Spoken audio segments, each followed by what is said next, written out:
क्या हुआ, ये वाला हो गया क्या? Yes sir. अच्छा, ये नहीं कराना है? अरे सर इससे हो गया सर, मेरे से नहीं हुआ। अच्छा यार, आंसर नहीं भेजा आप लोगों ने। भेज दिया सर। तो अब क्या फायदा, अब तो कॉलिंग चालू हो गई, अब क्या आंसर? इसमें क्या है, इसमें सबसे पहले तो इसी को ग्रेटर देन 0 रख दो।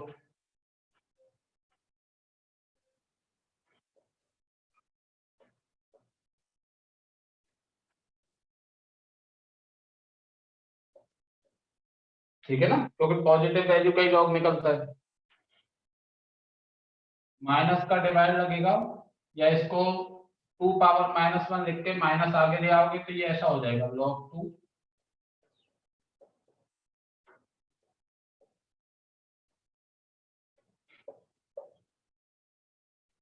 और ये log हटाएंगे तो ये 2 उधर पहुंच जाएगा, 2 पावर 0 1 बन जाएगा।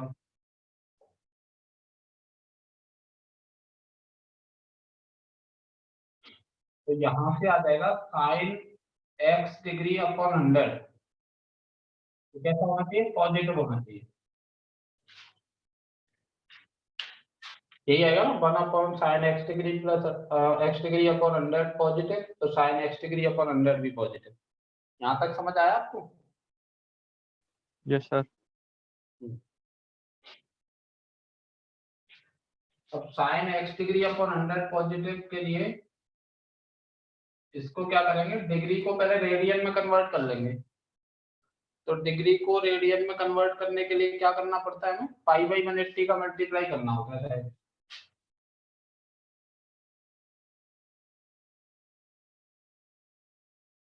देखना सही लिखा है क्या, पाई बाई 180 का मल्टीप्लाई करके यही आएगा ना? Yes sir.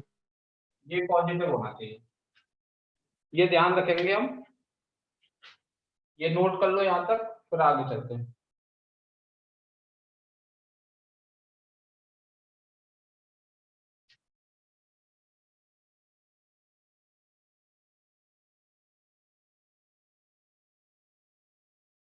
हो गया।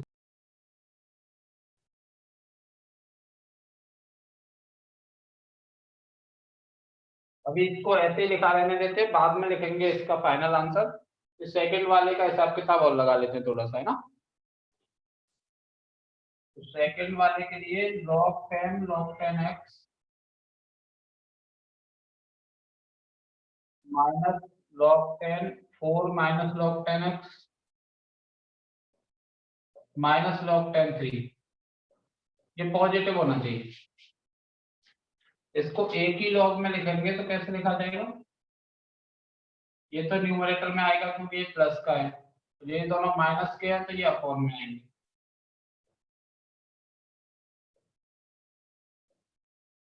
ये कैसा होना चाहिए, पॉजिटिव। ये लॉग हटेगा तो क्या आएगा, log 10 x upon 12 minus 3 log 10 x, ये ग्रेटर देन आ जाएगा 1। सही है, ये 1 को भी इधर ले आओ, log 10 x upon 12 minus 3 log 10 x minus 1 greater than 0। तो यहां से ये मिलेगा 12 माइनस log 3 log 10 x,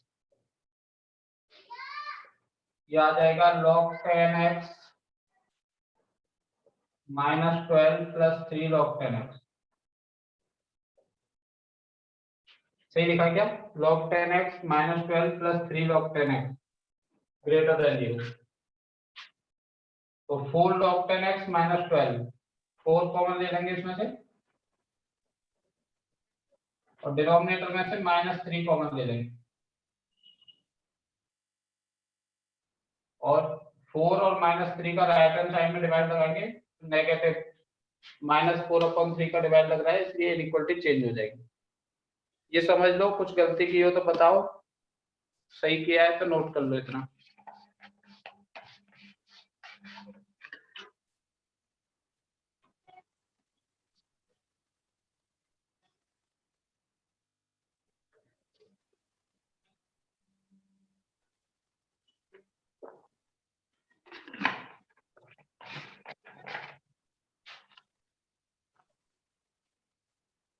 लिख दिया क्या इतना?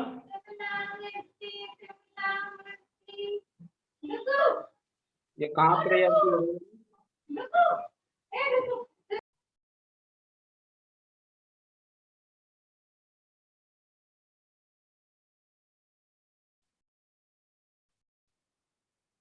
इतना नोट कर लिया क्या आप लोगों ने? Yes sir. सबने कर लिया?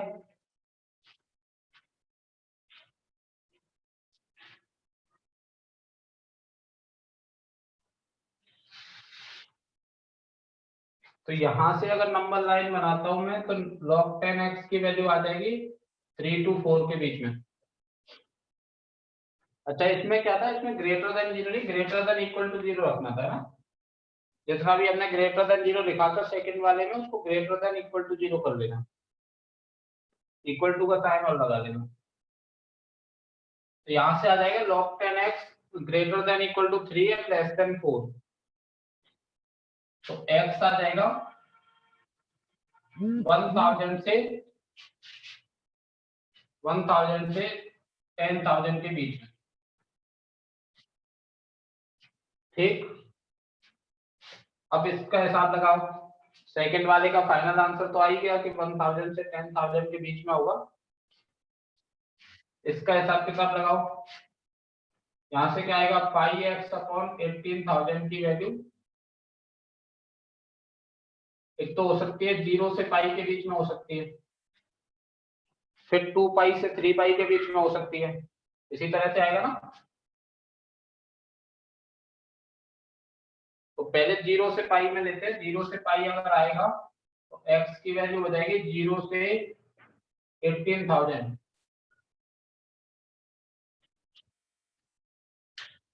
अब इन दोनों का कॉमन लेंगे तो मुझे लग रहा है 1000 टू 10,000 याद है।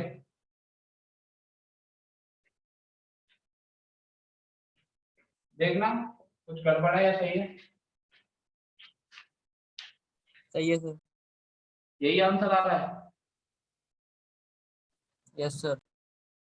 ठीक है, और आगे लेने का कोई फायदा नहीं। 2 पाई टू 3 पाई लेंगे तो और 36,000 से पता नहीं कहाँ तक आएगा, समझे? तो कॉमन में कुछ नहीं आएगा आगे से, आगे और वैल्यू लेते हैं तो इसका आंसर निकाल के इसका आंसर निकाल के दोनों का कॉमन लेना पड़ेगा ना। तो 0 टू पाई में ही कॉमन आ पा रहा है, आगे अगर लेंगे हम कि 2 पाई से 3 पाई भी साइन पॉजिटिव होगा तो उसमें फिर कुछ कॉमन नहीं आएगा, तो आगे लेने का कोई फायदा नहीं है। ये समझ पा रहे हैं आप?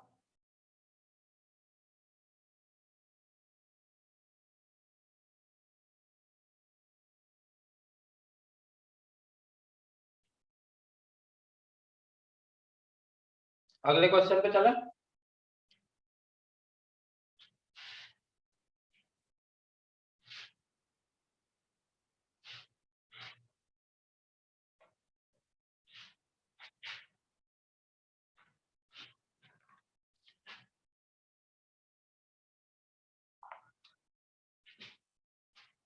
नेक्स्ट क्वेश्चन लिखा है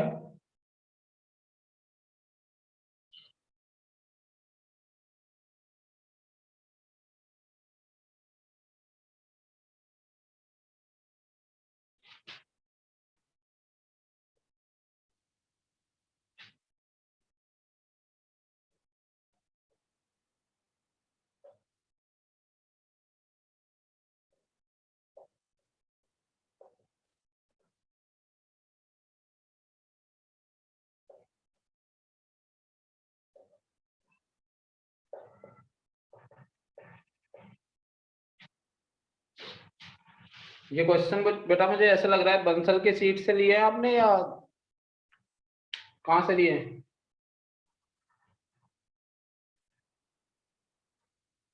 सर ये क्वेश्चन प्रांकुल को पता है सर, उसी ने दिए थे। तो वो है नहीं क्या इस पेज में? यस सर, हैगा सर। E2 एकेडमी के। ये टूथ के हैं, अच्छा।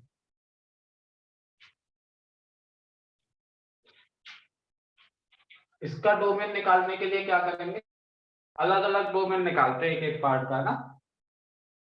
ग्रेटेस्ट इंटीजर एक्स है अपॉन में, तो अपॉन में तो केवल जीरो नहीं बनना चाहिए, एक्स की वैल्यू नहीं होनी चाहिए 0 to 1 बस। फर्स्ट वाले का तो यही आ रहा है, real number minus 0 to 1। Second को देखो, सेकंड में क्या है, 1 minus fractional part of x, base है इसका ना।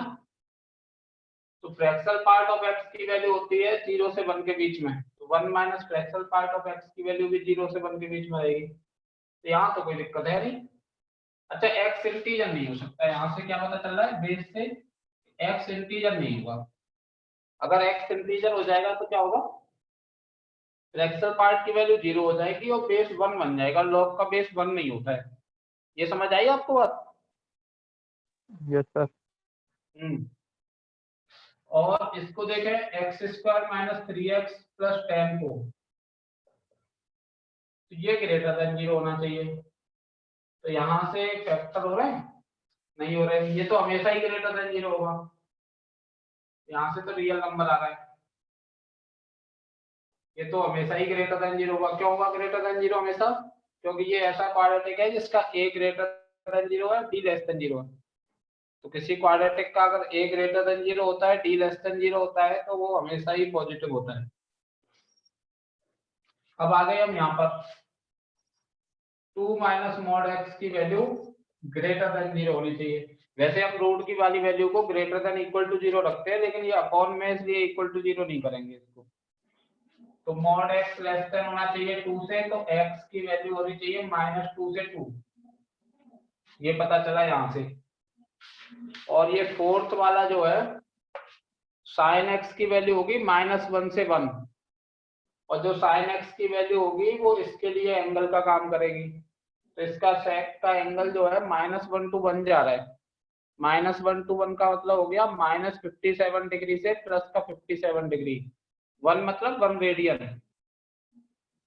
तो माइनस के 57 डिग्री से प्लस 57 डिग्री तक सेक की वैल्यू तो पॉजिटिव ही रहनी है, तो उसका अंडर रूट भी आ जाएगा अच्छे से, कोई दिक्कत नहीं है।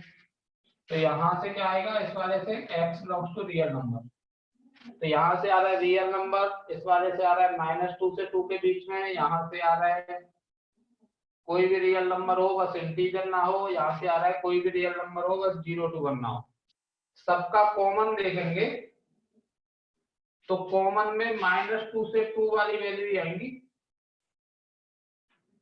-2 से -1 आ जाएगा, -1 से 0 आ जाएगा, 0 to 1 तो हम ले नहीं सकते, 1 को भी नहीं ले सकते, एक आ जाएगा 1 to 2। देखो यही कॉमन है क्या, 0 to 1 हमने हटा दिया, इंटीजर सारे हटा दिए, और -2 से 2 के बीच में ही दिया है, और कोई दिक्कत है नहीं, ये होगा बेटा आंसर। चेक करो एक बार, सर यही है। यही है ना।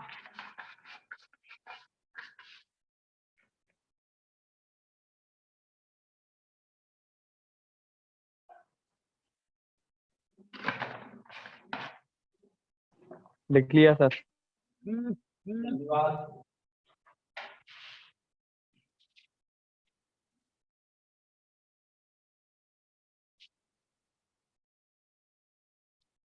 एक और क्वेश्चन है,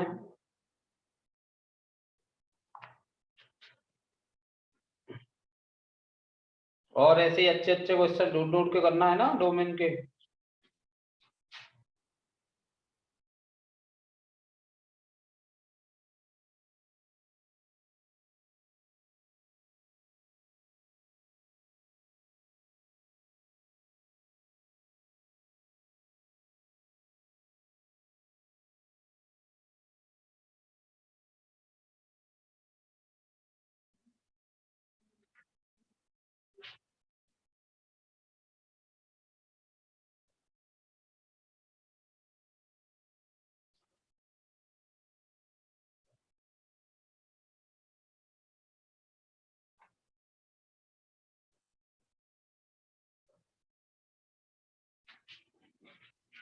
ये है बेटा थर्ड वाला। पहले फर्स्ट वाले पार्ट को सोचो। सर वो तो 0 हो जाएगा। हाँ, फ्रैक्शनल पार्ट की वैल्यू इस वाले फ्रैक्शनल पार्ट के ना, इस फ्रैक्शनल पार्ट की वैल्यू 0 to 1 के बीच में आएगी और इसका ग्रेटेस्ट इंटीजर क्या हो जाएगा, 0 ही हो जाएगा हमेशा, चाहे हम x कुछ भी रख लें। अच्छा x कुछ भी रखें, फ्रैक्शनल पार्ट पॉजिटिव होता है तो लॉग भी निकल आएगा, कोई दिक्कत नहीं है। बस x इंटीजर नहीं होना चाहिए, क्योंकि x अगर इंटीजर हो गया, x अगर इंटीजर हो गया तो फ्रैक्शनल पार्ट की वैल्यू 0 और 0 का लॉग नॉट डिफाइन हो जाएगा। तो फर्स्ट वाले से तो शायद यही पता चल रहा है कि बस x की वैल्यू इंटीजर नहीं होनी चाहिए। सेकंड वाले को देखते हैं, -2x² + 7x - 5 greater than equal to 0 होना चाहिए। यहाँ से आया 2x² - 7x + 5 less than equal to 0 होना चाहिए। और इसके तो शायद फैक्टर भी अच्छे से हो रहा है, सही किए क्या फैक्टर? तो x की वैल्यू यहाँ से आ जाएगी 1 to 5/2। और इसको देखें तो 7/2 माइनस x की वैल्यू 0 से बड़ी होनी चाहिए और 7/2 माइनस x की वैल्यू 1 नहीं होनी चाहिए। 0 से बड़ी इसलिए होनी चाहिए क्योंकि पॉजिटिव का ही लॉग निकलता है, और 1 इसलिए नहीं होनी चाहिए क्योंकि डिनोमिनेटर में 0 बन जाएगा। तो x की वैल्यू 7/2 से छोटी होगी और x की वैल्यू 5/2 नहीं होगी, और x की वैल्यू 1 से 5/2 के बीच में होगी, और x इंटीजर नहीं होगी। ये सब मिलाकर के क्या आंसर आ रहा है सोचते हैं। 1 को हटा दो क्योंकि इंटीजर है, 1 से 5/2 के बीच में ही लिखना है। 1 से 5/2 के बीच में लिखेंगे तो 7/2 से तो छोटा ही रहेगा। 5/2 भी हटा देना है और बीच में कोई इंटीजर आ रहा हो वो भी हटा देना है, तो 1 to 2 और 2 to 5/2 ये दिख रहा है बेटा आंसर। देखो क्या आ रहा है।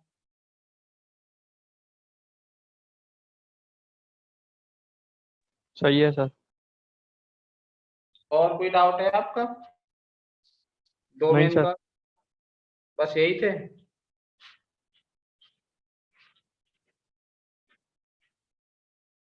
नोट कर लिया होगा। Yes sir.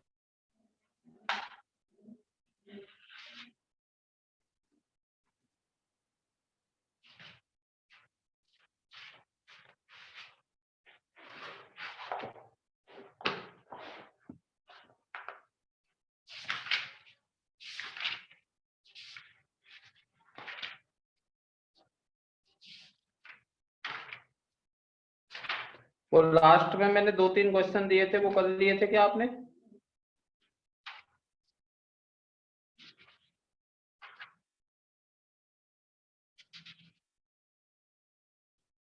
लास्ट में मैंने डोमेन के 2-3 क्वेश्चन दिए थे, आपको याद है?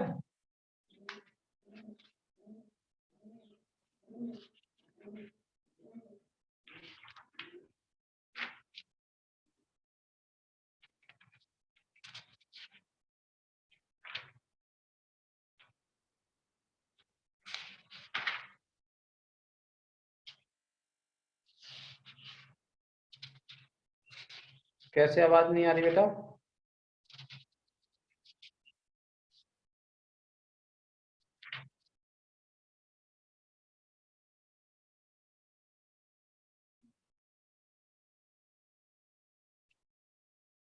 अब कुछ रेंज के क्वेश्चन कर लेते हैं। रेंज जानते तो वही x की वैल्यू, डोमेन में x की वैल्यू निकालिए कि किन वैल्यूज को, x की वैल्यूज को हम रख सकते हैं, यानी किन वैल्यूज को रख करके आंसर फाइनाइट आएगा। और रेंज में हम पढ़ेंगे कि आंसर क्या आएगा।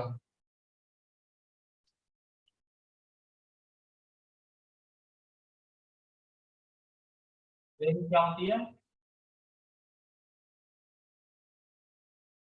रेंज होती है, लिख लो, the range of function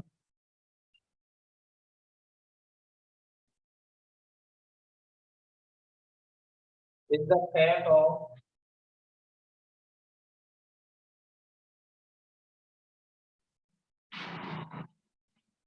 all possible values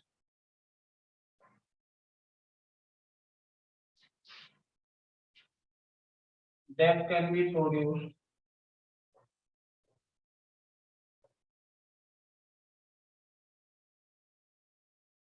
by that function.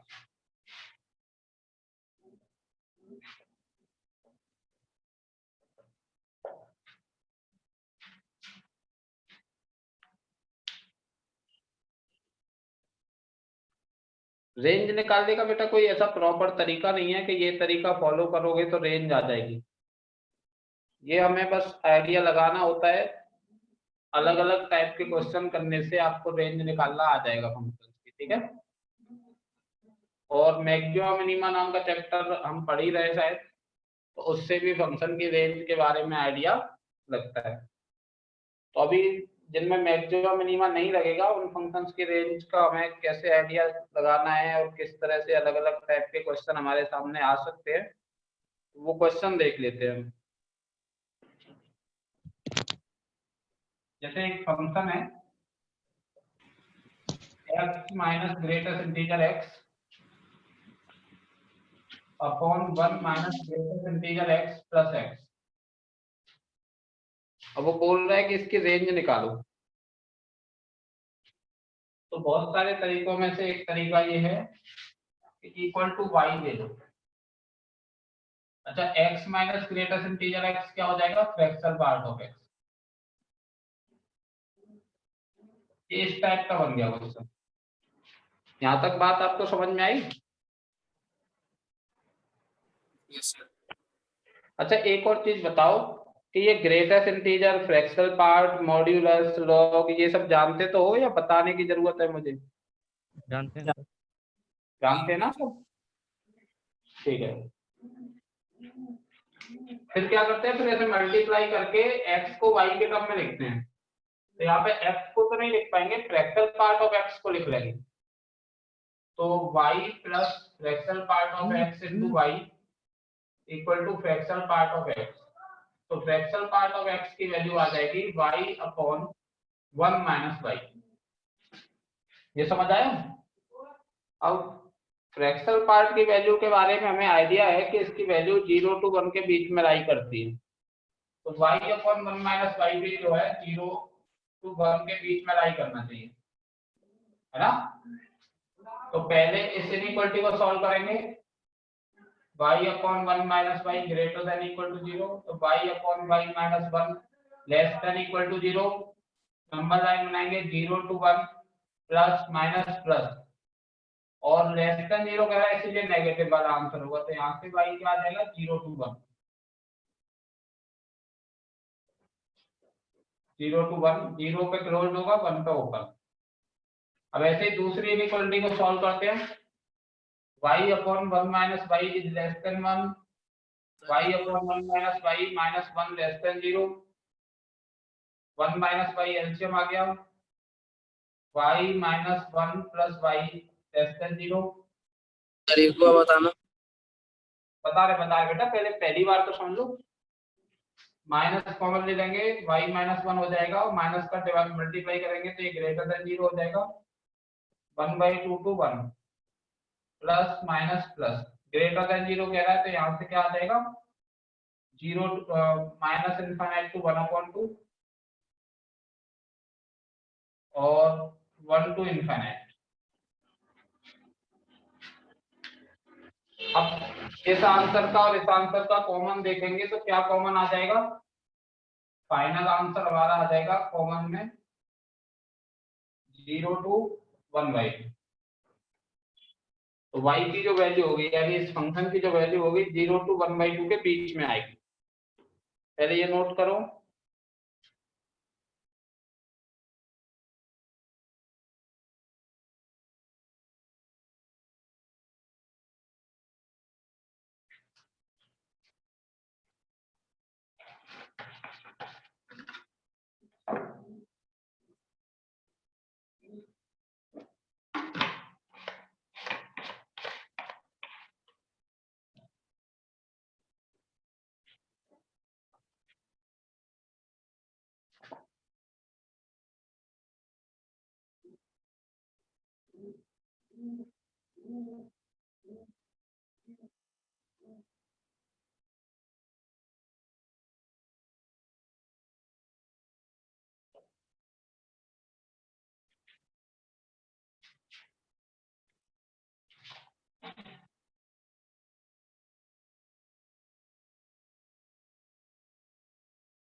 हो गया।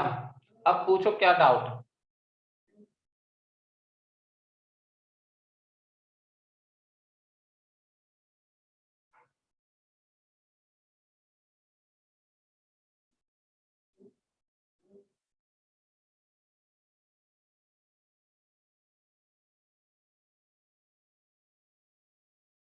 किसको डाउट था बेटा, पूछ लो।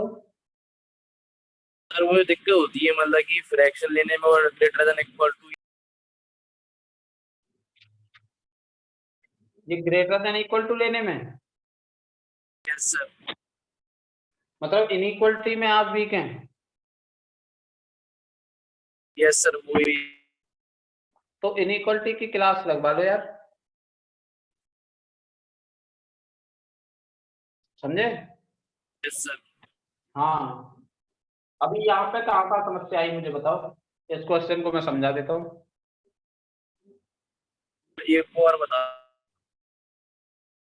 ये पता है आपको कि x minus greatest integer x fractional part होगा। Yes sir. तो ये फ्रैक्शनल पार्ट रख लिया x minus greatest integer x की जगह पर, डिनोमिनेटर में भी x minus greatest integer x है, उसकी जगह भी फ्रैक्शनल पार्ट लिख लिया।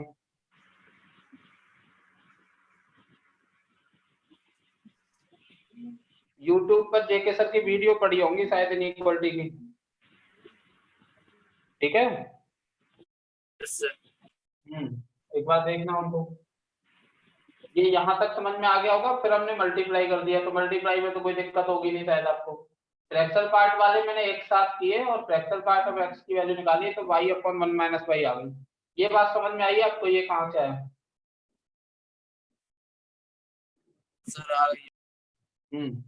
तो फ्रैक्शनल पार्ट ऑफ x की वैल्यू हमेशा 0 to 1 के बीच में होती है।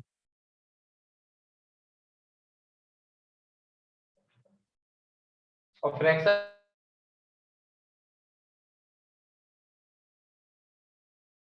सर म्यूट हो गया। ये कैसे अपने आप म्यूट हो गए।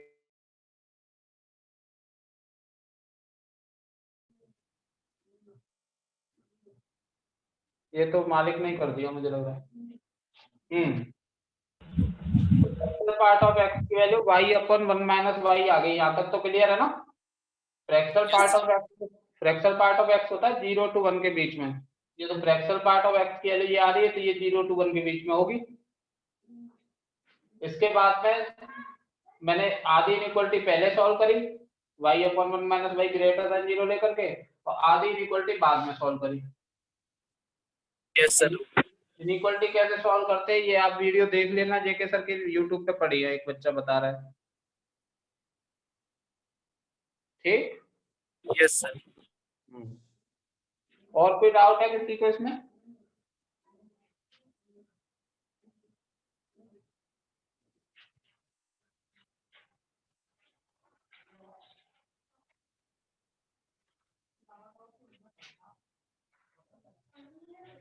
ऐसे ही और कोई क्वेश्चन हो, मान लो y equal to x square plus 1 upon x square plus 5 या 2x स्क्वायर प्लस 5, कुछ भी हो। तो ये भी करने के लिए हमें इसी तरह से अप्रोच करना है। 2y x square plus 5y equal to x square plus 1। तो एक्स स्क्वायर की वैल्यू यहाँ से आएगी 1 माइनस 5y, एक्स स्क्वायर की वैल्यू आएगी 1 minus 5y upon 2y minus 1। अब एक्स स्क्वायर के बारे में हम जानते हैं कि एक्स स्क्वायर की वैल्यू क्या होगी, ग्रेटर देन इक्वल टू 0 ही होगी।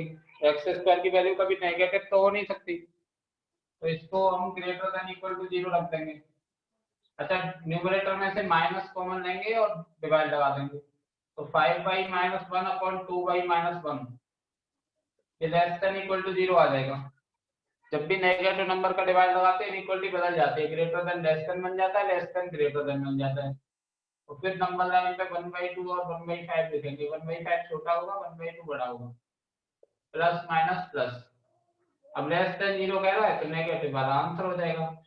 इसका आंसर क्या होगा, 1/5 टू 1/2।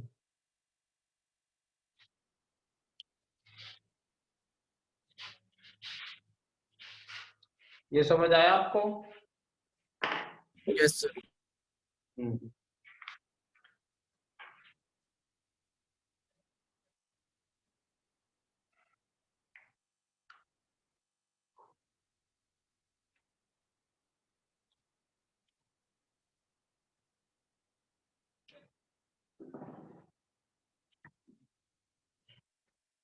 तो कुछ 8-10 क्वेश्चन ही कर लेते हैं हम रेंज के, उससे आइडिया लगेगा कि किस किस तरह से हम अप्रोच करते हैं रेंज के क्वेश्चंस के लिए।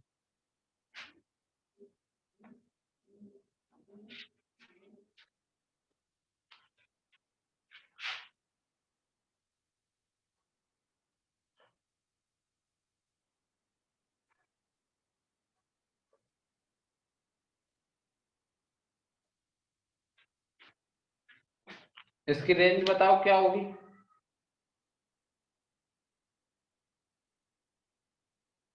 ग्रेटर देन 0 बिल्कुल, प्लस 0 भी है। हाँ, ग्रेटर देन इक्वल टू 0। देखो x² माइनस 9 का आंसर -9 से बड़ा आएगा। x² greater than equal to 0 होता है, x² माइनस 9 की value greater than equal to -9 होगी। फिर इसका अंडर रूट लेना है। x² माइनस 9 का जब अंडर रूट ले रहे होंगे तो जब तक इसकी नेगेटिव वैल्यू आती रही होंगी तब तक तो अंडर रूट से कोई रियल आंसर आया नहीं होगा। रियल आंसर कहाँ से आना स्टार्ट होंगे, जब x² माइनस 9 की वैल्यू 0 या उससे बड़ी रही होगी। तो 0 या उससे बड़ी वैल्यू का आंसर जो आया होगा वो आएगा 0 या उससे बड़ा। इसकी रेंज क्या होगी, 0 टू इनफाइनाइट। ये समझ रहे हो? यस। हाँ, केवल ये होता है कि y equal to x² minus 9, इसकी रेंज बता दो। तो हम लिखते हैं कि x² माइनस 9 में कुछ ऐड हो रहा है तो इसकी रेंज आएगी -9 टू इनफाइनाइट। लेकिन इसके ऊपर अंडर रूट लग गया, -9 से 0 तक जब तक इसके आंसर आए होंगे तब तक अंडर रूट से कुछ आंसर नहीं निकला होगा।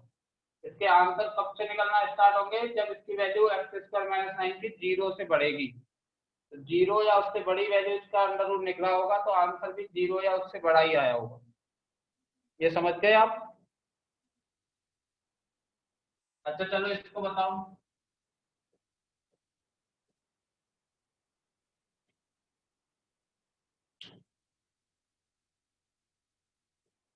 ऐसे 11th में करे होंगे हल्के फुल्के क्वेश्चन।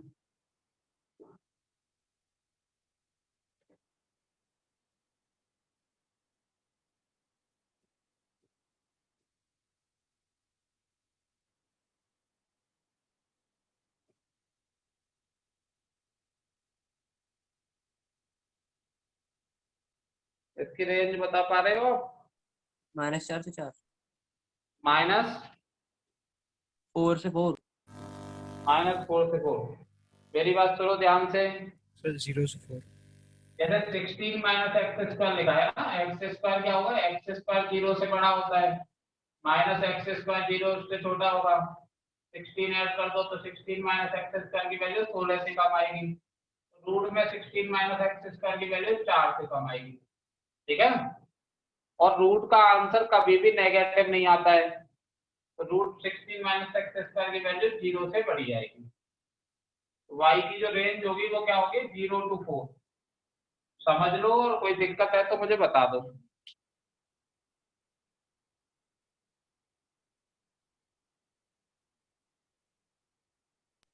नहीं। नहीं है ना कोई प्रॉब्लम?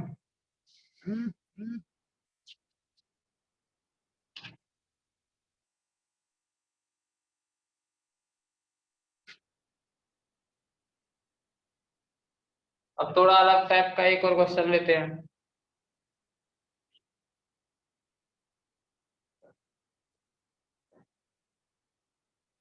डोमेन और रेंज में बच्चे कंफ्यूज हो जाते हैं, तो आप ध्यान रखना डोमेन क्या है और रेंज क्या है। अगर आप इतना ध्यान रखेंगे कि डोमेन में हम क्या निकाल रहे हैं और रेंज में क्या निकाल रहे हैं, तो कंफ्यूजन नहीं होगा। ठीक है। y equal to root x minus one plus root five minus x. इसके आंसर का आइडिया लगाना है कि इसका आंसर कहाँ से कहाँ तक आएगा, यानी इसकी रेंज कहाँ से कहाँ तक रहेगी। तो सबसे पहली बात कि रूट एक्स माइनस वन की वैल्यू 0 से बड़ी आएगी, 0 या उससे बड़ी, और रूट फाइव माइनस एक्स की वैल्यू भी 0 या उससे बड़ी आएगी। तो इसका जो भी रेंज होगी वो 0 या उससे बड़ी होगी, 0 से छोटा कोई आंसर इसका नहीं आ सकता है। तो हमें इतना ध्यान रखना है कि y की वैल्यू 0 या उससे बड़ी होगी। ठीक है, बस इतना ही आइडिया लगा। और भी आइडिया लगाते हैं चलो। अगर इसका मैं स्क्वायर कर दूं, स्क्वायर कर दूंगा तो ये आएगा।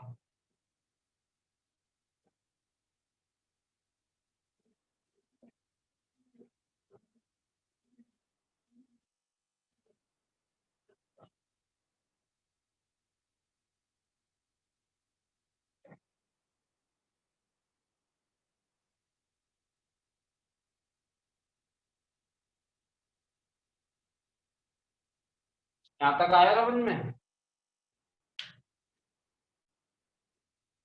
ये समझ Yes, में आ sir. गया। तो देखो ये वाला जो रूट आ रहा है इसकी वैल्यू भी 0 या उससे बड़ी ही होगी, है ना। तो 4 से बड़ा आएगा, वाई स्क्वायर की जो वैल्यू आ रही है वो 4 से बड़ी आ रही है। वाई स्क्वायर 4 या उससे बड़ा है। तो इससे मुझे पता चल रहा है कि वाई की जो वैल्यू आएगी 2 या उससे बड़ी आएगी।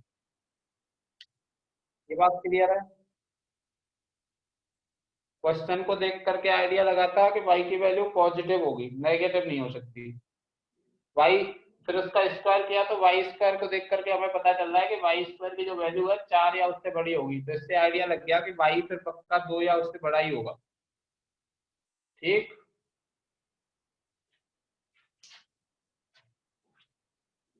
और देखो इसको अगर हम स्क्वायर में ठीक से लिखें तो इसको ऐसे लिख सकते हैं, देखना सही लिख दिया क्या।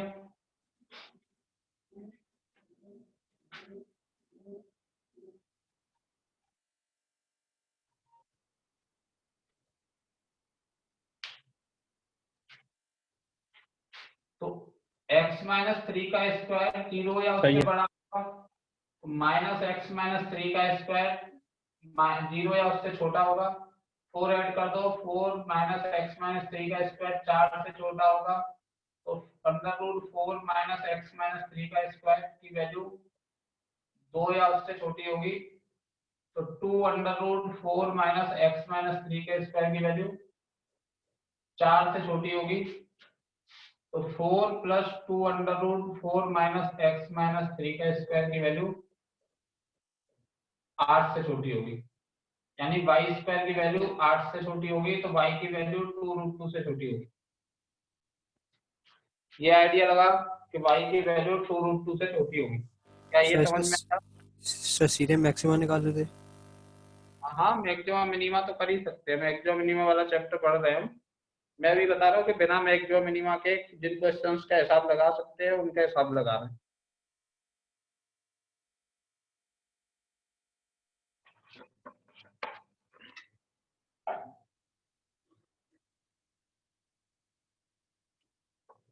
क्या ये समझ में आया?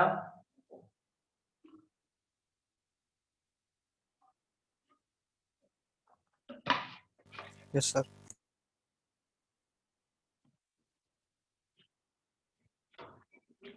तो फाइनल फिर हमें क्या समझ में आया, इसकी रेंज क्या होगी? 2 या उससे बड़ी होगी और 2 रूट 2 या उससे छोटी होगी। तो इसकी रेंज हो गई 2 से 2 रूट 2 तक। ये आंसर हो गया, ये रेंज हो गई। इसके जो भी आंसर आएंगे वो 2 या उससे बड़े आएंगे और 2 रूट 2 या उससे छोटे आएंगे।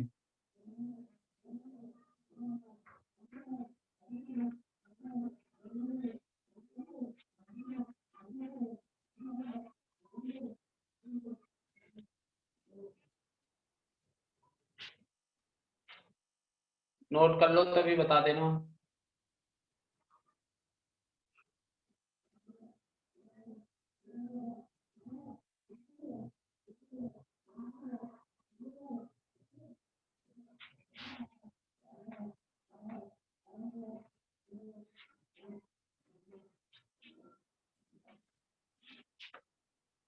एक और क्वेश्चन देखते हैं।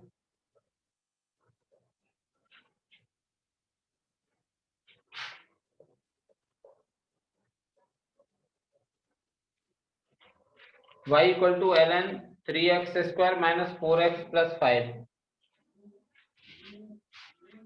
जब भी क्वाड्रेटिक दिया हो तो कंप्लीटिंग स्क्वायर मेथड से ही हम बता पाएंगे कि इसकी रेंज क्या होगी, है ना। पहले केवल 3x square minus 4x plus 5 के बारे में सोच लेते हैं। इसकी रेंज मतलब इसकी जो वैल्यू आएगी कहां से कहां तक आएगी, फिर उन्हीं वैल्यूज का तो लॉग निकलेगा। तो इसको लिख सकते हैं हम, कैसे लिख सकते हैं बता दो यार। 3 कॉमन ले लेंगे, ऐसा आ जाएगा ये। तो 2/3 का स्क्वायर 4/9 प्लस करना है, 4/9 सब्ट्रैक्ट करना है। ये बन जाएगा 3x माइनस 2/3 का होल स्क्वायर माइनस 4/3 प्लस 5।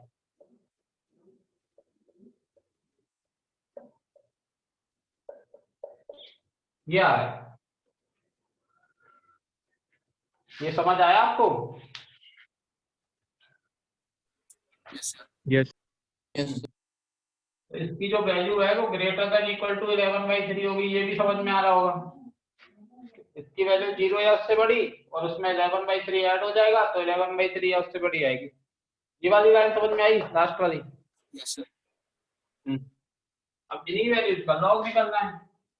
तो लॉग 3x माइनस 2/3 का होल स्क्वायर प्लस 11/3 की वैल्यू किससे बड़ी आएगी, लॉग 11/3 से बड़ी आएगी। तो आंसर जो आएगा इसका लॉग 11/3 से बड़ा आएगा। तो रेंज क्या हो गई, रेंज हो गई log 11/3 से इंफिनिटी। बताओ कोई समस्या है तो।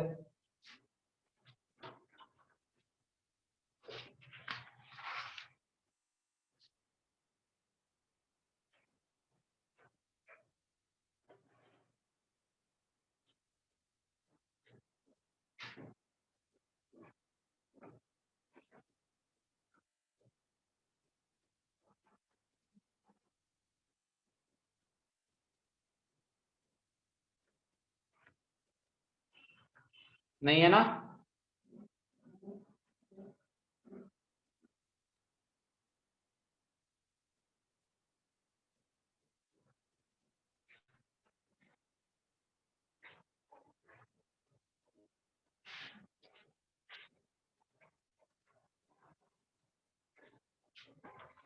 अच्छा सिंपल हम ऐसे log x लिख दें ना,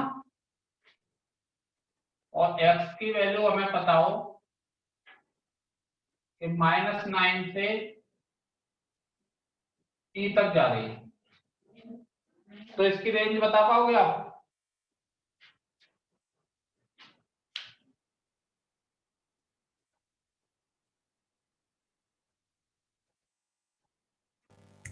माइनस इन्फिनिटी से 1। Very good. देखो log x का ग्राफ देखा होगा आपने, x इक्वल टू e पर log की वैल्यू 1 होगी, है ना।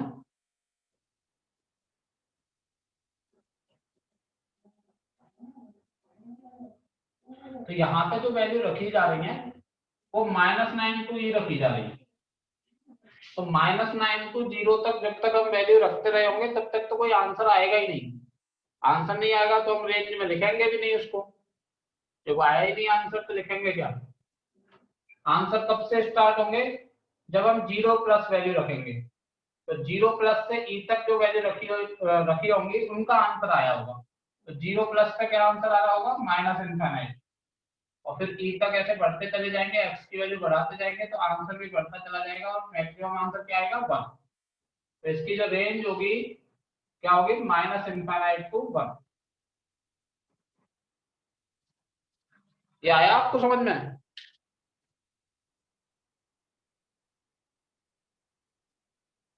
Yes, sir.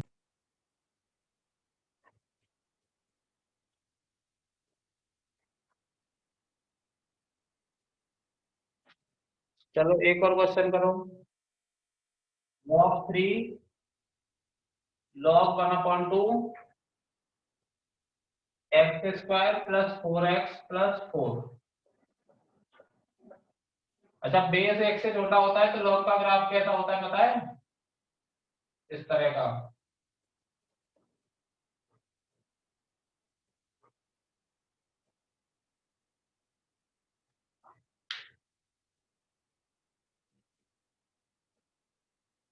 लगाओ, कुछ हिसाब लगा पाते हो क्या?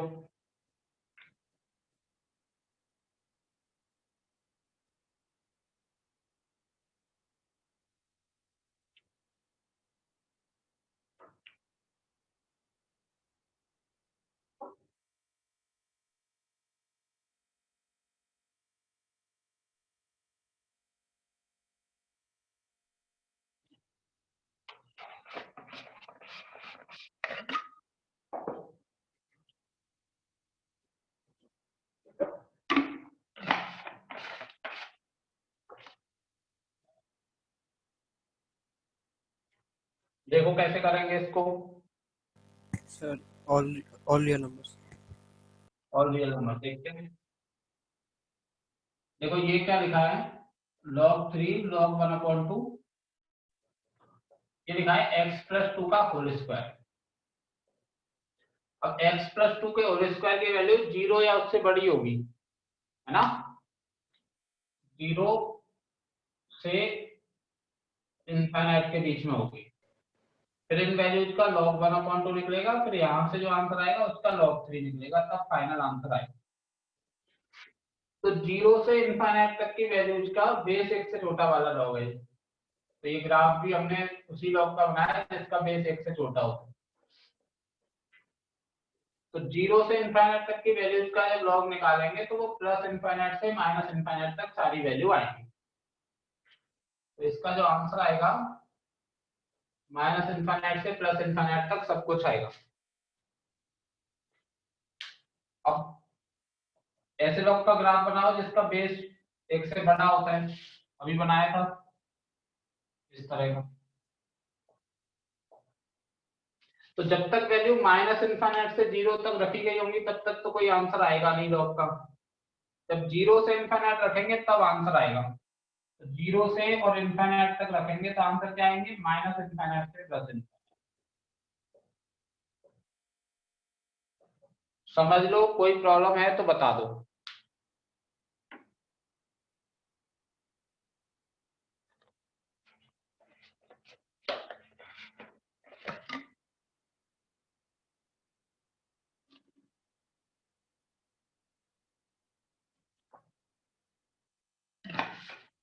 वैसे तो इस पूरे ही चैप्टर में, लेकिन रेंज में विशेष तौर पर समझने की ज्यादा जरूरत है। सर ये log 3 वाला बता देना। ज्यादा है। हाँ बेटा, क्या कह रहे सर थे? log 3 वाला, log to the base 3 वाला। ये वाला बता दूं? Yes, minus sir. इनफाइनाइट से इनफाइनाइट वैल्यू आएंगी, उनका लॉग निकालना है। तो मैं कह रहा हूँ कि माइनस इनफाइनाइट से 0 तक जब वैल्यू आई होंगी तो उनका तो निकला ही नहीं होगा लॉग।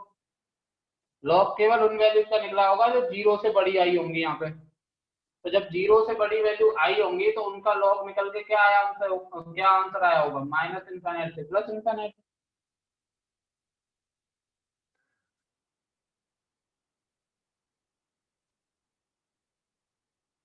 ओके सर, समझ आया या ऐसे ही ओके कर दिया? आ गया सर। ठीक है। कोई समस्या हो तो बता देना, है ना? ऐसा मत करना कि तुमने एक दो बार बता दिया है तो चलो अब ओके कर ही दो।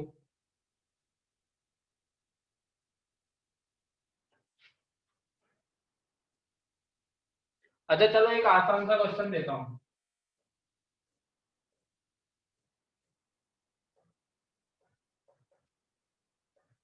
इसकी रेंज बताओ। इनवर्स ट्रिग्नोमेट्री तो पढ़ ली ना?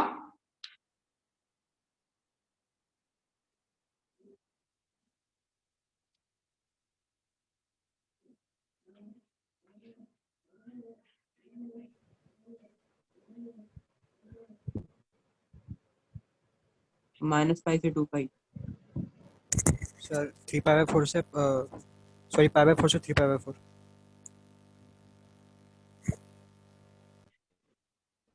π/4 टू 3π/4 सही लग रहा है।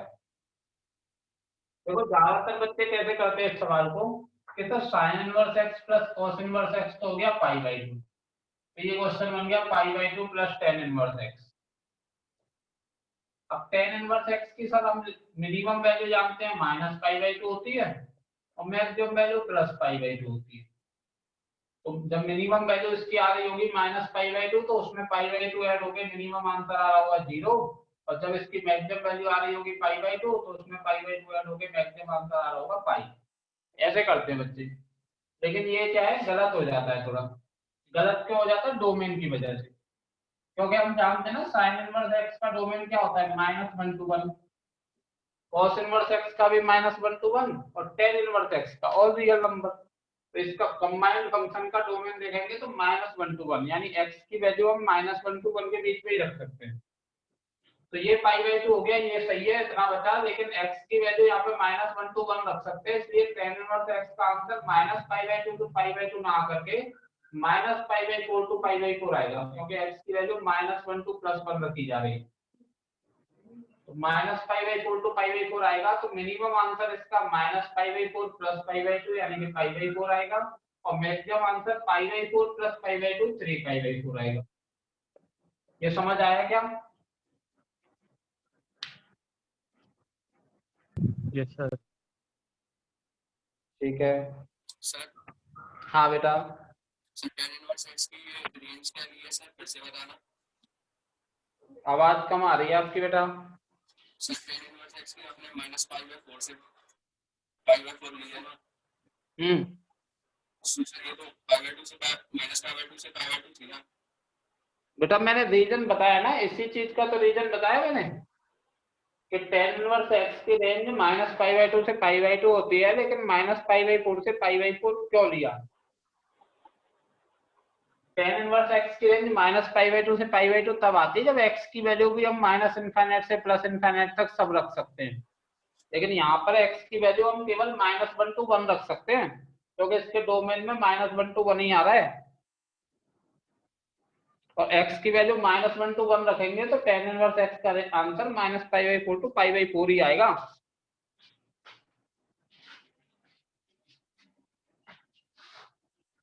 Yes sir. आ गया ना? Yes sir.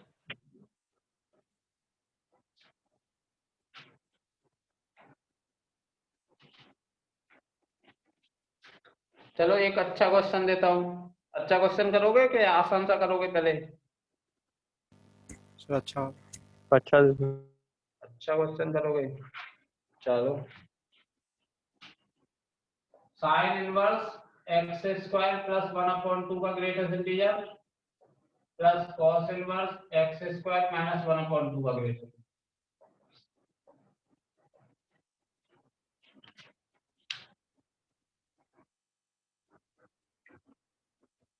ट्राई करोगे 2 मिनट या मैं ही बता दूं? ट्राई करेंगे। करो चलो। ट्राई कर रहे हैं। हम्म।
Sir -2 to 0।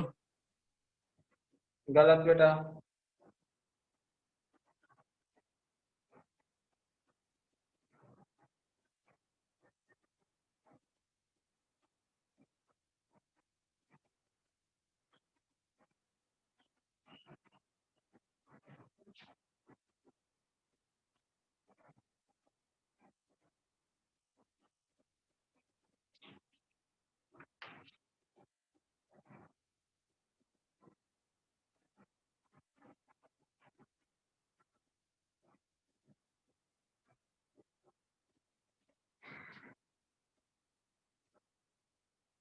Sir pi by 2 से पाई।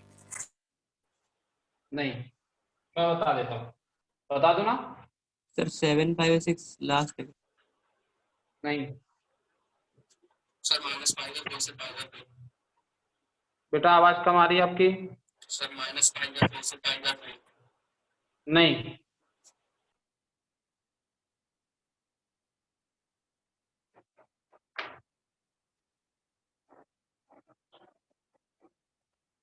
अब बता दूं आप कहें तो? Yes sir. ठीक है, ये आपको समझ आ रहा है कि x² + 1/2 और x² - 1/2 में 1 का डिफरेंस होगा। Yes sir. तो x² + 1/2 का ग्रेटेस्ट इंटीजर और x² - 1/2 का ग्रेटेस्ट इंटीजर में भी 1 का डिफरेंस होगा।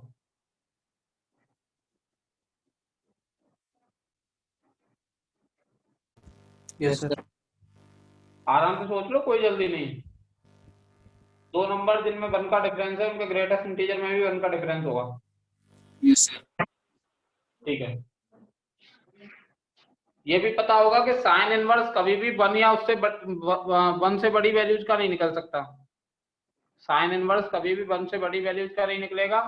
साइन इनवर्स कभी भी -1 से छोटी वैल्यूज का नहीं निकलेगा। Same for Yes, sir. Cos inverse x. ठीक है ना? साइन इनवर्स और कॉस इनवर्स 1 से बड़ी वैल्यूज के नहीं निकलते, -1 से छोटी वैल्यूज के नहीं निकलते।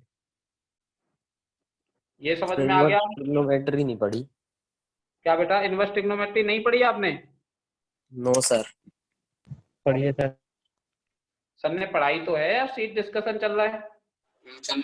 सर लेट आया था ना मैं, तो जब तक निकल चुकी थी पूरी। अच्छा,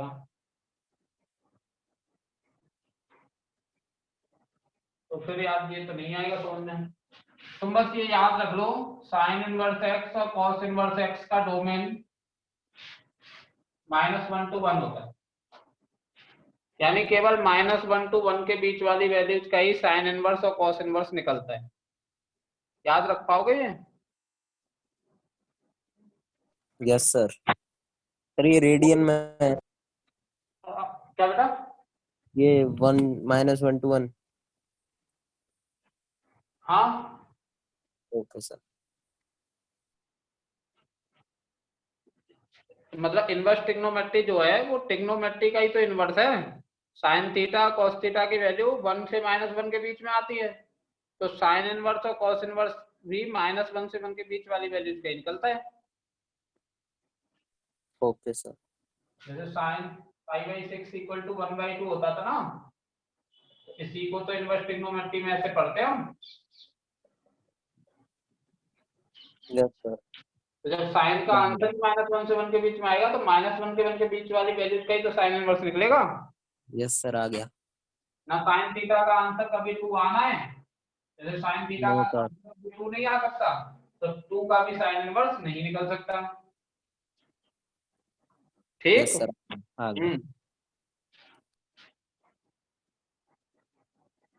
तो x² + 1/2 और x² - 1/2 में 1 का डिफरेंस है, तो इनके ग्रेटेस्ट इंटीजर में भी 1 का डिफरेंस होगा।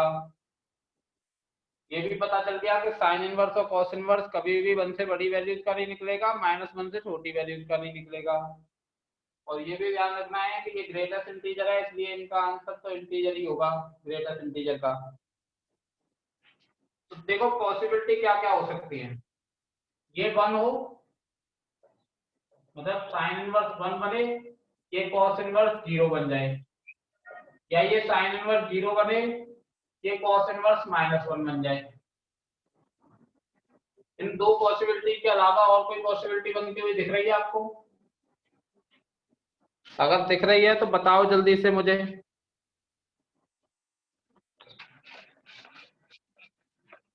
सर 1/√2 नहीं है सर? करना है, ये एक ज्यादा होगा, ये एक कम होगा, इंटीजर रखना है क्योंकि ये ग्रेटेस्ट इंटीजर है, और यहाँ पे जो वैल्यू है वो ओके सर, ठीक है। में रखनी है। क्या बेटा?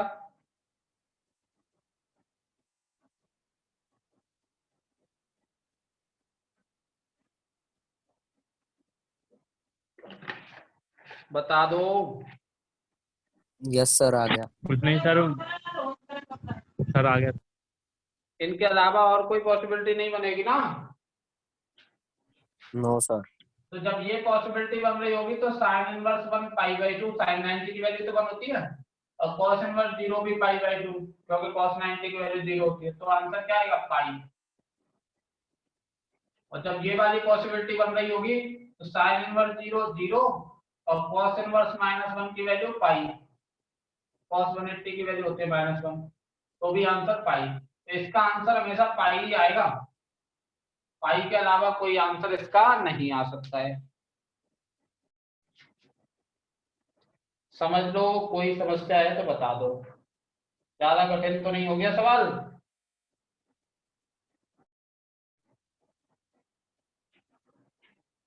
नहीं सर। हम्म।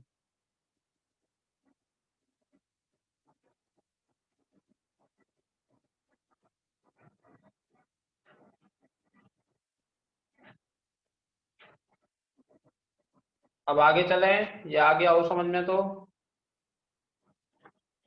Yes sir.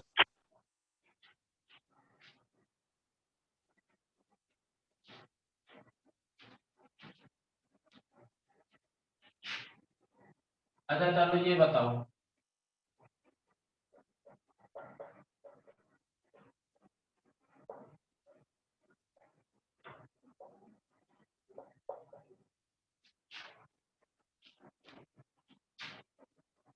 इसकी रेंज बताओ।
आ रहा है कुछ समझ में?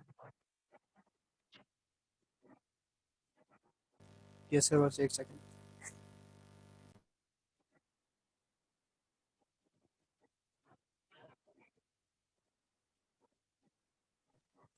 Sir -1 to 1।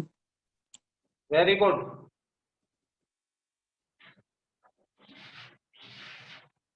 ज्यादातर बच्चे कैसे करते हैं इसको पता है? 1 + tan² हो गया सर sec², और sec² का अंडर रूट हो गया sec(x), और वो ऊपर आके बन गया cos(x), माइनस 1 + cot² हो गया cos(x²), इसका अंडर रूट हो गया cos(x), और वो ऊपर आके बन गया sin(x), और ये तो सर कट गया, 0 आ गया, इसका आंसर हमेशा 0 आएगा। ये गलत है। गलत क्यों है? क्योंकि सेक स्क्वायर है और उसके ऊपर अंडर रूट है। किसी भी चीज का स्क्वायर हो और उसके ऊपर रूट लगाओ तो रूट हटाते समय क्या कर देते हैं? मॉड लगा देते हैं। ठीक। अब ये दोनों अलग अलग चीजें हैं। अब सब्ट्रैक्ट होके 0 नहीं आएगा। अब हमें क्वाड्रेंट के हिसाब से देखना पड़ेगा। अगर फर्स्ट क्वाड्रेंट होता है तब तो साइन भी पॉजिटिव कॉस भी पॉजिटिव, तो आंसर इसका क्या आ जाएगा? 0। साइन और कॉस पॉजिटिव होंगे तो मॉड ऐसे ही हट जाएंगे, तो sine x cos x minus sine x cos x 0 आ जाएगा। सेकेंड क्वाड्रेंट में क्या होगा? सेकेंड क्वाड्रेंट में कॉस की वैल्यू नेगेटिव होगी, साइन की पॉजिटिव होगी। तो यहाँ से मॉड हटाते समय माइनस आएगा, यहाँ से मॉड हटाएंगे तो नहीं आएगा। तो ये ऐसा बन जाएगा माइनस के 2 साइन एक्स कॉस एक्स यानी कि साइन 2x। ये आएगा सेकेंड क्वाड्रेंट में। सेकेंड क्वाड्रेंट मतलब जब x की वैल्यू π/2 टू पाई होगी तो उस समय 2x की वैल्यू होगी पाई टू 2 पाई। तो साइन 2x की वैल्यू उस समय आ रही होगी -1 टू पाई टू 2 पाई में साइन एक्स की वैल्यू क्या आएगी? नेगेटिव ही आएगी ना। तो माइनस साइन 2x की वैल्यू उस समय कितनी आई होगी? 0 to 1। तो सेकेंड क्वाड्रेंट में होगा तो इस समय आंसर इसका आ रहा होगा 0 to 1। ऐसे ही थर्ड क्वाड्रेंट फोर्थ क्वाड्रेंट अलग अलग देखेंगे तो फाइनली हमें पता चलेगा कि इसका आंसर -1 to 1 पूरा आ सकता है। समझ आया क्या?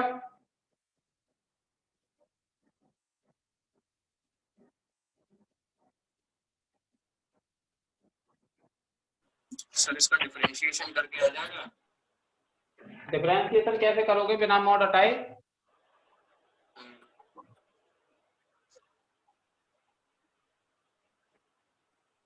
बताओ। सर ऐसे ही कर दूंगा सर, मतलब रूट नहीं लूंगा, 1 प्लस रूट 1 प्लस x का ही कर दूंगा डिफरेंशिएशन। यार मैं समझ नहीं पा रहा हूँ, आपकी आवाज बहुत। सर क्वेश्चन रूल से कर दूंगा डिफरेंशिएशन। क्वोशिएंट रूल से इसका बहुत खतरनाक सा हो जाएगा यार। नहीं सर कट रही है चीजें। नहीं समझ पा रहा हूँ मैं, क्या कह रहे हो आप? माइक के पास मुंह ले जा करके बोलिए धीरे धीरे।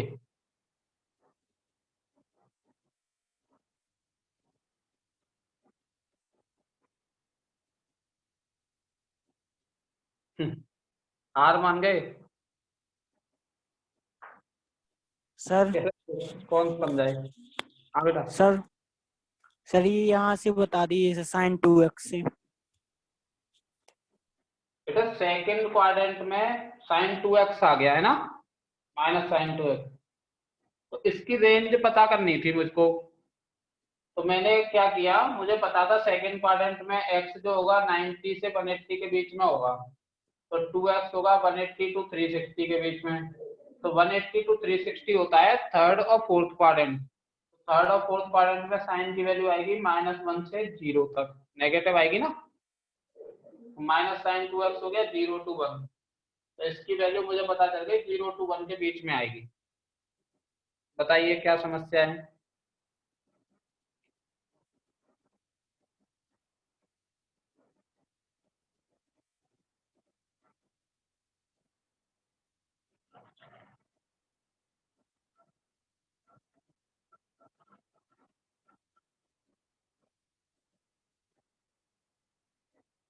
नहीं बताओगे?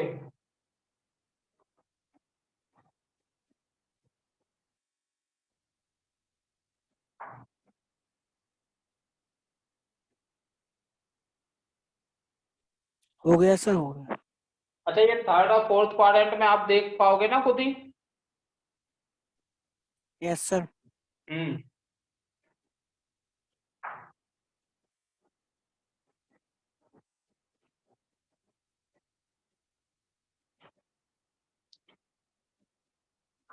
अच्छा एक आसान सा क्वेश्चन देता हूँ।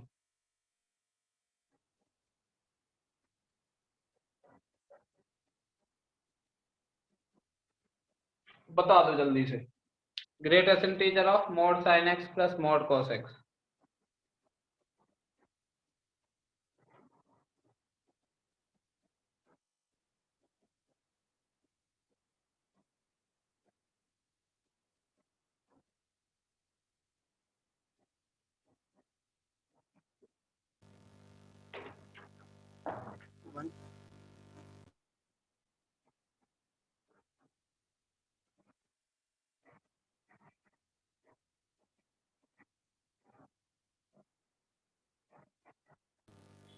Sir 1. Very good. 1. Mod sine x plus mod cos x की वैल्यू 1 से √2 के बीच में होती है, ध्यान रखना। ये बात कैसे पता चली हमें? इसका स्क्वायर कर लिया मैंने, ये आया sine square plus cos square plus 2 sine x cos x, और ये साइन एक्स और कॉस एक्स का मॉड भी आए थे,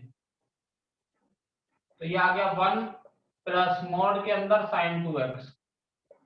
साइन 2x की वैल्यू 0 to 1 के बीच में होगी,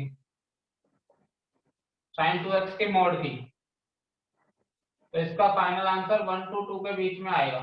तो इसका mod sine x plus mod cos x के होल स्क्वायर का। तो mod sine x plus mod cos x की जो वैल्यू होगी, अंडर रूट लगाओ, स्क्वायर हटाएंगे तो 1 से √2 के बीच में होगी। ये आया समझ में?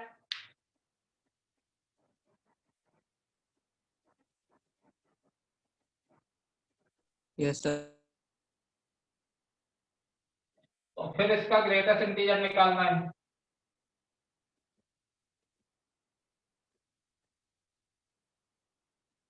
तो 1 से √2 के बीच में किसी वैल्यू का ग्रेटेस्ट इंटीजर निकालेंगे तो 1 ही आएगा। तो इसका आंसर हमेशा क्या होगा? 1।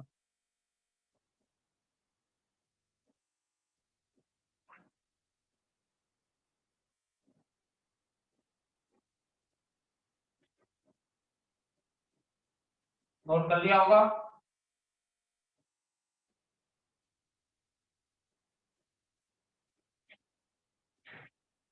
एक और आसान सा क्वेश्चन।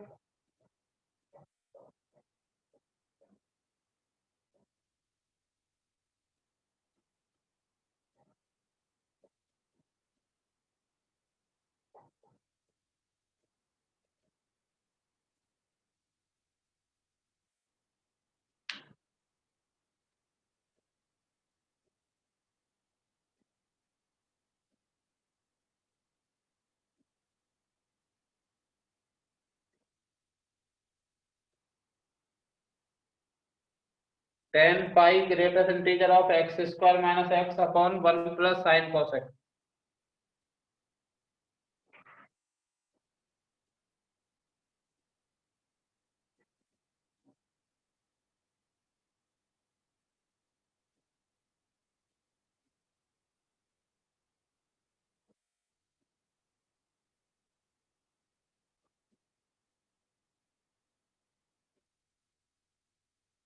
जीरो।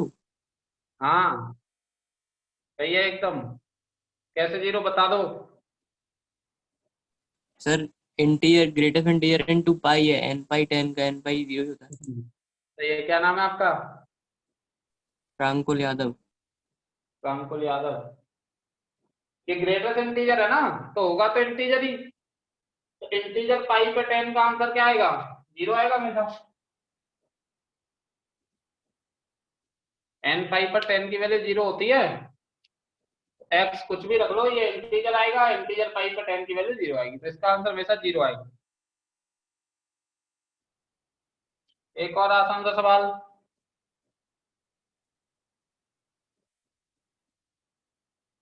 ये समझ तो आ गया ना ऊपर वाला?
-4 to 5.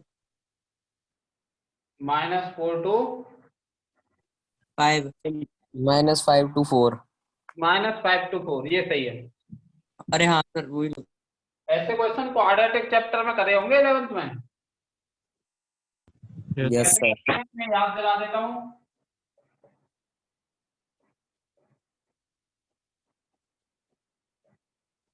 पहले मल्टीप्लाई करो और x में क्वाड्रेटिक बना दो।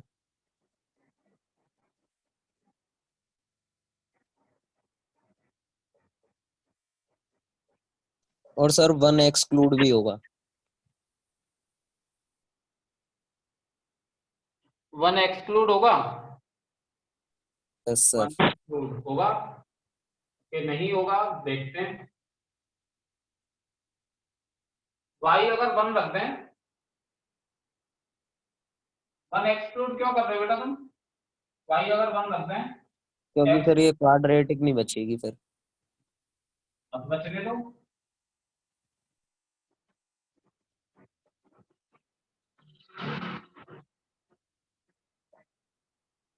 क्यों होगा एक्सक्लूड? देखो x इक्वल टू -1/2 रखेंगे, आ जाएगा आंसर 1।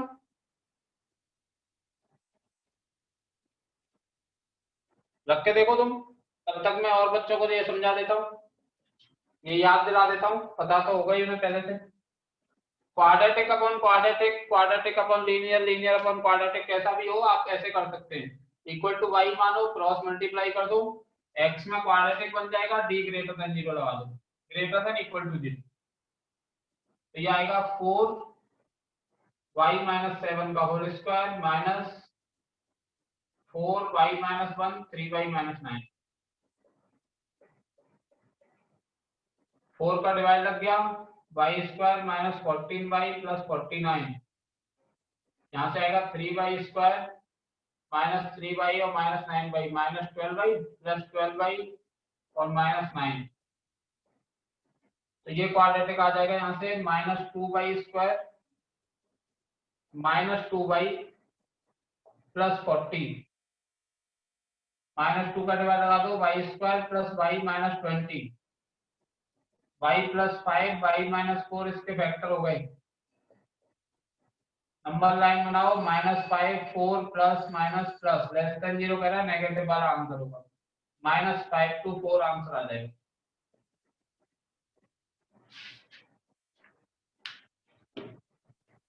पर सर ये जो x में जो क्वाड्रेटिक लिखी है, इसमें 11th में एक कंडीशन पड़ी थी कि ABC नॉट इक्वल टू 0 हाँ होने चाहिए और रियल होने चाहिए।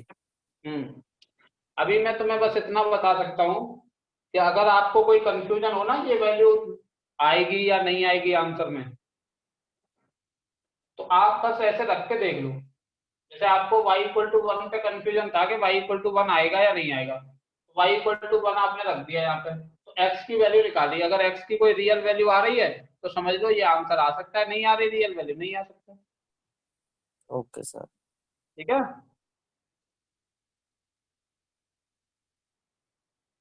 ये नोट कर लिया क्या सब लोगों ने? जी सर।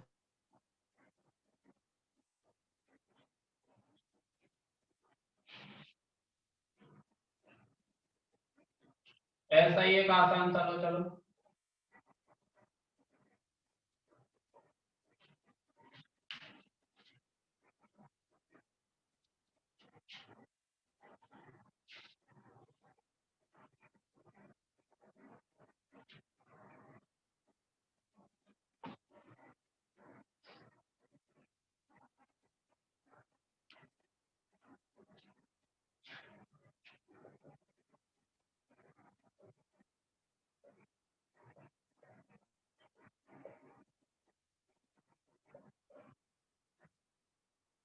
-1/2 से 1/2।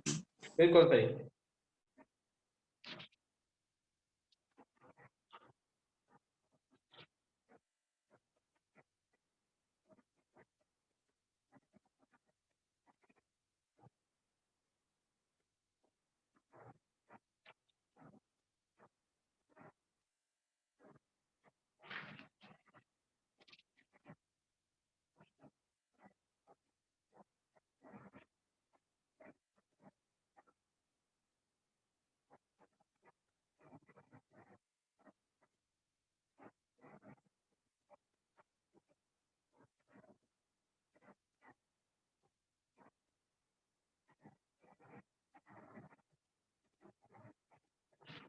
वन।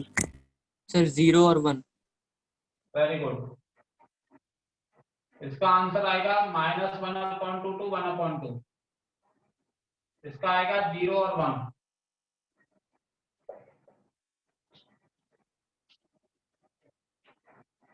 एक और आसान सा लो।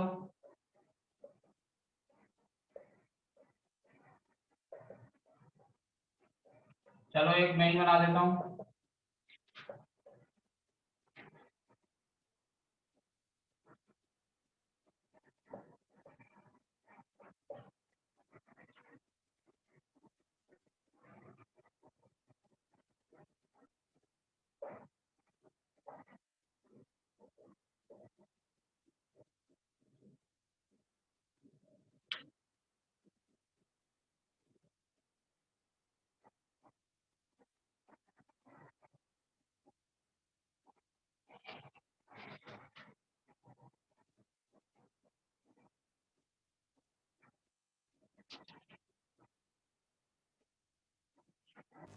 सर -10 से 0। क्या बेटा?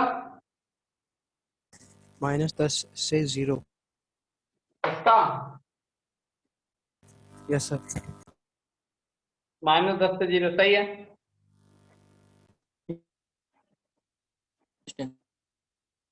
ये फर्स्ट वाला तो नहीं बताना किसी को।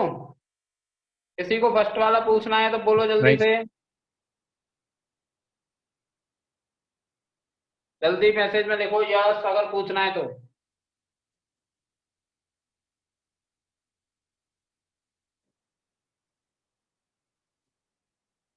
सेकंड,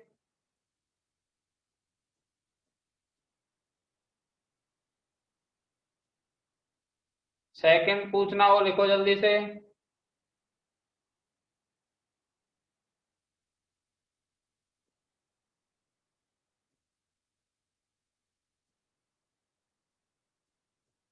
नहीं पूछना सर सेकंड। क्या बेटा? सेकंड नहीं पूछना। थर्ड,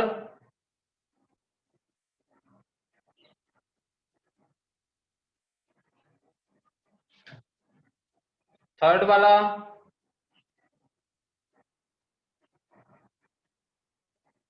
सर आंसर क्या है थर्ड का? थर्ड का आंसर बेटा है इसका -10 to 0।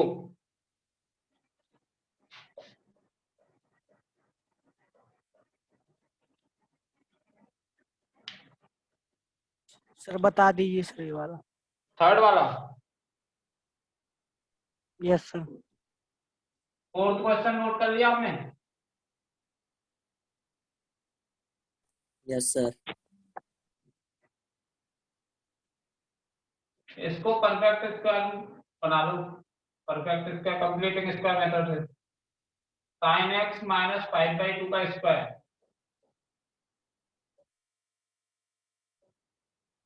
देखो ये समझ आया क्या?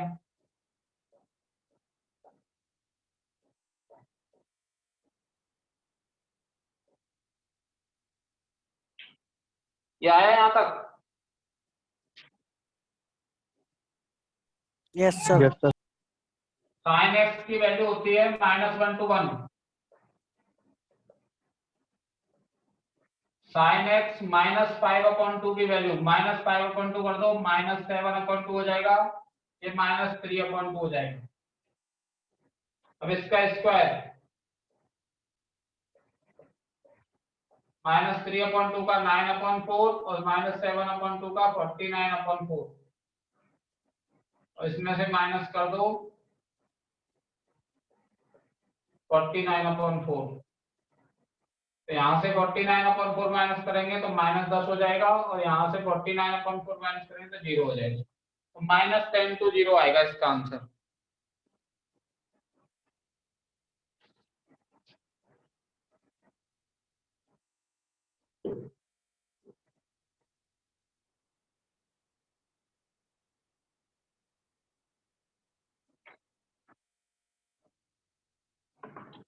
तो अब रेंज के क्वेश्चन भी आप घर पे करोगे, लेकिन रेंज के क्वेश्चन भी आपको स्टैंडर्ड मटेरियल से ही करने हैं, ठीक है ना। किसी भी किताब को उठा के मत करना। कोई मटेरियल है जैसे E2 का बता रहे थे भैया, या किसी और कोचिंग का मटेरियल हो, बढ़िया कोचिंग हो, उसके रेंज के क्वेश्चन हो फंक्शन वाले चैप्टर के, वो करने हैं आपको। लास्ट का sir y greater than equals to 1/6। 0 to 1/3 आ रहा होगा शायद, रेशनलाइज कर लेना फिर समझ में आ जाएगा। Yes sir. सर हाँ बेटा। सर आप ग्रुप में शेयर कर देना सर कोई मटेरियल। हाँ रेंज के क्वेश्चन ठीक है, मैं ग्रुप में शेयर कर दूंगा, उनको ट्राई कर लेना, ठीक है। Okay sir, thank you sir. Okay sir, thank you sir. ठीक, वेलकम। सर लास्ट का आंसर 1/6 से ग्रेटर नहीं है? पता नहीं यार, रेशनलाइज कर लेना सर तो तुमको 1/3 पता लगेगा समझ में। सर इसका 1/3 से ग्रेटर बड़ा है ना सर? लास्ट वाले का आंसर बता दीजिए हाँ सर। लास्ट का आंसर मैं बता दूंगा।